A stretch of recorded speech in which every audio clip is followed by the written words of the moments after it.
ગોપી, હા બોલો. લે આ મહિનાનો પગાર. મને કેમ આપો છો? કેમ?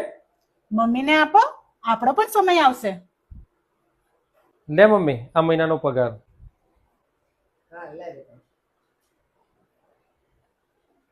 અરે મમ્મી તે મારો પેન્ટ ધોવા નાખી દીધો? હા બેટા. અરે મમ્મી તને ખબર પડે છે કે નથી પડતી કઈ? એની અંદર મારા જરૂરી કાગળિયા હતા. તારો રોજ આવો છે. પેન્ટના ખીચા તો એક વખત ચેક કરી લેવા જોઈએ ને. અંદર પૈસા હોય, કાગળિયા હોય. અમારે શું કરવાનું? ઇમ્પોર્ટન્ટ કાગળિયા હતા બધા મારા. તું એ છે ને તમારે મમ્મી જોડે આ રીતે વાતો કરાય? છોકરાઓ પણ હતા અને હું પણ હતી, મારી સામે આવી રીતે વાતો કરાય? આપણો પણ સમય આવવાનો છે. મમ્મી સોરી હો, મારે છે ને થોડું ટેન્શન હતું, લોડ હતો બિઝનેસનો, એટલા માટે મારે તારી પર ગુસ્સો થવું પડ્યું. સોરી હો. કશો વાંધો નહીં બેટા. ગોપી ચાલ ખાવાનું ખાઈ લઈશું. તમે મમ્મીને પૂછ્યું? તો પહેલા મમ્મીને પૂછી લો. છોકરાઓ પણ જોવે છે, આપણો પણ સમય આવશે. હા સારું.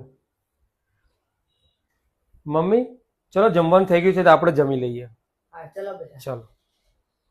તમારા ઘરની અંદર તમે જેવો વ્યવહાર તમારા મા બાપ સાથે કરશો ને, એવો જ વ્યવહાર તમારું બાળક જોઈને તમારી સાથે કરશે. એટલે તમે તમારા ઘરમાં તમારા વડીલો અને મા બાપને માન સન્માન આપો અને ક્યારેય એમની પર ગુસ્સો કરશો નહીં. જય શ્રી કૃષ્ણ.